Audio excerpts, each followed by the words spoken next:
আসসালামু আলাইকুম। সংবাদে আপনাদের সবাইকে স্বাগত জানাচ্ছি। আমি ফিরোজ তোহা। শুরুতেই আরবে কেবলস সংবাদ শিরোনাম। বাংলাদেশের সর্বশেষ গুরুত্বপূর্ণ আপডেট সংবাদ আপনাকে স্বাগত। শুরুতেই সংবাদ শিরোনাম, পরে বিস্তারিত। শুরুতেই জানাবো, জাতীয় নির্বাচন সহ স্থানীয় নির্বাচনের প্রস্তুতি নিচ্ছে সরকার। অন্তর্বর্তীকালীন সরকারের প্রধান উপদেষ্টা ডক্টর মোহাম্মদ ইউনূস বলেছেন, জাতীয় নির্বাচনের পাশাপাশি স্থানীয় সরকার নির্বাচনের প্রস্তুতি নিচ্ছে অন্তর্বর্তীকালীন সরকার। বুধবার ৮ জানুয়ারি ইউরোপিয়ান ইনভেস্টমেন্ট ব্যাংক EIBর ভাইস প্রেসিডেন্ট নিকোলা বেয়ারের সঙ্গে সাক্ষাৎকালে সব কথা জানান ডক্টর মোহাম্মদ ইউনূস। এরপর জানাবো, রাজধানীর সাভারে বাস অ্যাম্বুলেন্স সংঘর্ষে আগুন, নিহত ৪। সাভারে যাত্রীবাহী বাস ও অ্যাম্বুলেন্সের সঙ্গে সংঘর্ষের ঘটনায় সিলিন্ডার বিস্ফোরণে অ্যাম্বুলেন্সের ও দুটি যাত্রীবাহী বাসে অগ্নিকাণ্ডের ঘটনা ঘটে। এই ঘটনায় অ্যাম্বুলেন্সে থাকা ৪ জনই পুড়ে মারা গেছে। এদিকে বিএনপির দুই গ্রুপের দফায় দফায় সংঘর্ষ, নারীসহ আহত ১৫, বাড়িঘরে আগুন। কমিটি গঠনকে কেন্দ্র করে বাগেরহাটে বিএনপির দুই গ্রুপের দফায় দফায় সংঘর্ষে নারীসহ উভয় পক্ষের অন্তত ১৫ জন আহত হয়েছে। এবারে জানাবো, অভ্যুত্থানে শহীদ ও আহতদের আর্তনাদ আমরা এখনো শুনতে পাই বললেন হাসনাত আব্দুল্লাহ। বৈষম্যবিরোধী ছাত্র আন্দোলনের আহ্বায়ক হাসনাত আব্দুল্লাহ বলেছেন, জুলাই অভ্যুত্থানে শহীদ ও আহতদের আর্তনাদ আমরা এখনো শুনতে পাই। আমলাতান্ত্রিক জটিলতার দোহাই দিয়ে তাদের সুবিধা প্রাপ্তির অধিকার থেকে বঞ্চিত করা হয়েছে। এদিকে ছাত্র আন্দোলনে হামলার ঘটনায় কলেজের বরখাস্তকৃত অধ্যক্ষ গ্রেপ্তার।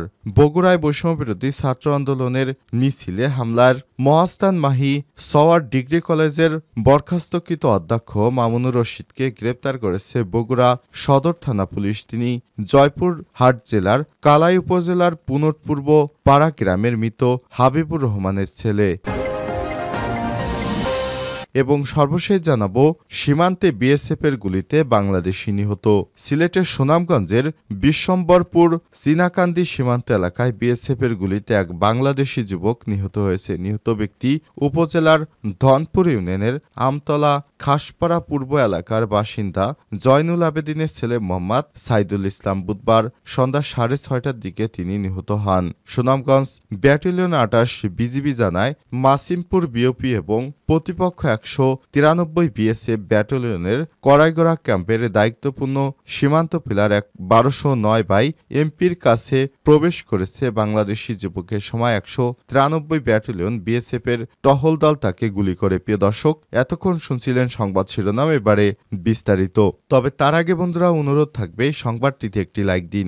এই চ্যানেলে আপনি নতুন হয়ে থাকলে আমাদের সংবাদটি দেখতে দেখতে চ্যানেলটি সাবস্ক্রাইব করে রাখুন, যাতে করে বন্ধুরা আমাদের পরবর্তী লেটেস্ট আপডেট সংবাদগুলো সবার আগে আপনার কাছে পৌঁছে যায়। কমেন্ট করে আপনার মূল্যবান মতামত জানিয়ে দিন আপনি বিশ্বের কোন দেশ থেকে বা বাংলাদেশের কোন স্থান থেকে আমাদের সংবাদটি দেখছেন এবং শুনছেন।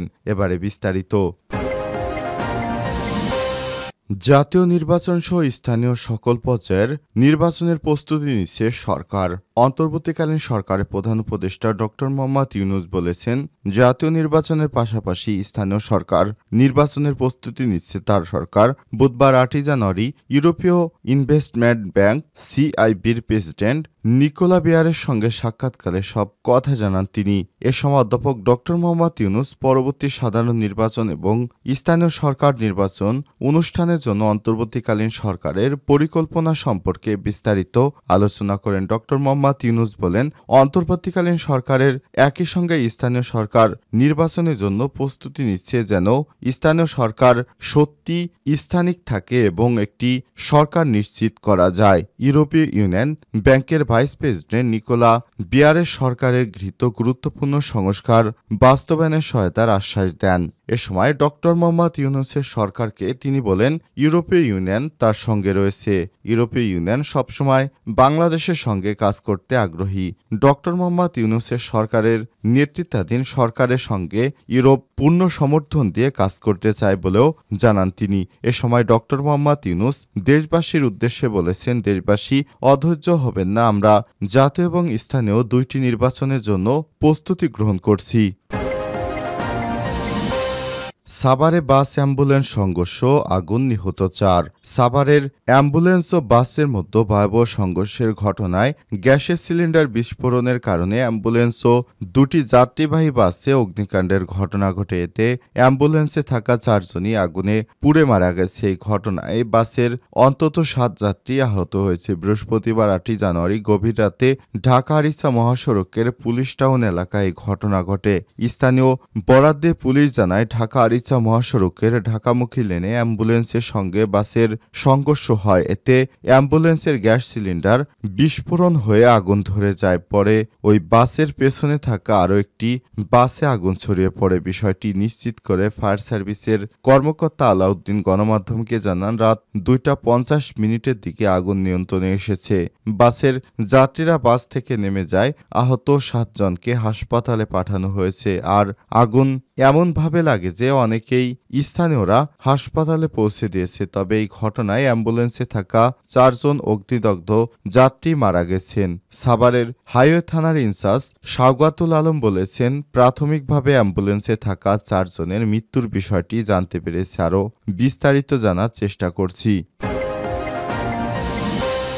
বিএনপির 2 গ্রুপের মধ্যে দফায় দফায় সংঘর্ষে নারীসহ আহত 15। বাড়ি ঘরে আগুন। কমিটি গঠনকে কেন্দ্র করে বাগেরহাটে বিএনপির 2 গ্রুপের মধ্যে দফায় দফায় সংঘর্ষে নারীসহ উভয় পক্ষের 15 জন আহত হয়েছে। এ সময় 6 থেকে 7টি বাড়িতে অগ্নিসংযোগ ও লুটপাট করা হয়। বুধবার 8 জানুয়ারি বিকালে ও সন্ধ্যায় সদরের বিষ্ণুপুর ইউনিয়নের কুলিয়াদায়ের গ্রামে এই ঘটনা ঘটে। পরিস্থিতি নিয়ন্ত্রণে অতিরিক্ত পুলিশ ও সেনাবাহিনী মোতায়েন করা হয়েছে।